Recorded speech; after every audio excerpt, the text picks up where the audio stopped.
Hi friends, நம்ம இப்போ எப்படி சுவையான முறையில் கடப்பா கார சட்னி அரைக்குதுன்னு பார்க்க போகிறோம். வாங்க பார்க்கலாம். தேவையான இன்க்ரீடியன்ட்ஸ் 2 தக்காளி, 10 வரமிளகாய், 4 பூண்டு தோல் உரித்து எடுத்து வச்சுருக்கேன். ஸ்டவ் ஆன் பண்ணி கடாய் வச்சுக்கலாம். கடாய் ஹீட் ஆனதுக்கப்புறம் ஆயில் ஆட் பண்ணிக்கலாம். நான் நல்லெண்ணெய் ஆட் பண்ணி சட்னி அரைக்கிறேன். நல்லெண்ணெய் ஆட் பண்ணி ஃப்ரை பண்ணி சட்னி அரைச்சின்னா இந்த சட்னி டேஸ்ட்டாக இருக்கும்.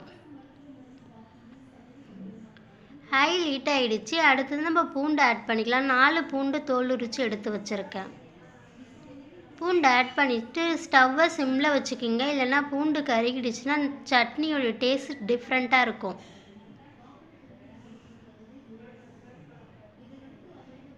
பூண்டு ஃப்ரை ஆகிடுச்சு. அடுத்தது நம்ம வரமிளகாய் ஆட் பண்ணிக்கலாம். 10 வரமிளகாய் எடுத்துருக்கேன். உங்களுக்கு தேவைக்கு ஏற்ப காரத்திற்கு ஏற்ப நீங்கள் கம்மியாகவும் எடுத்துக்கலாம்.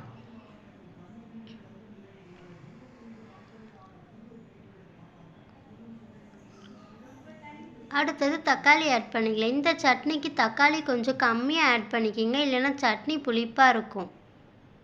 நான் 2 சின்ன தக்காளி தான் ஆட் பண்ணியிருக்கேன்.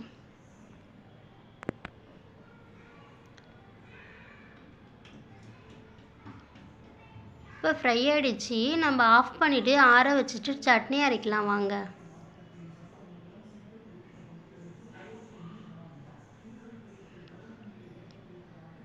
மிக்ஸி ஜாரில் மாற்றிட்டு சட்னி அரைக்கலாம். தேவையான அளவு உப்பு ஆட் பண்ணிக்கலாம்.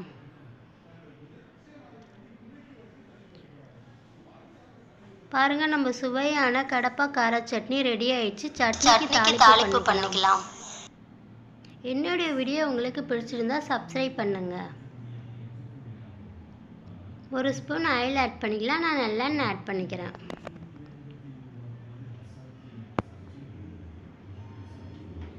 ஆயில் ஹீட் ஆனதுக்கப்புறம் கடுகு ஆட் பண்ணிக்கலாம்.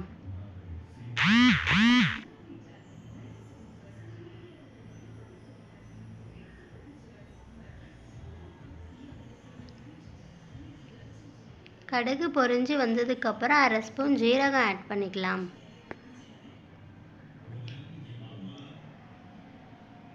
அரை ஸ்பூன் உளுத்தம்பருப்பு ஆட் பண்ணிக்கலாம்.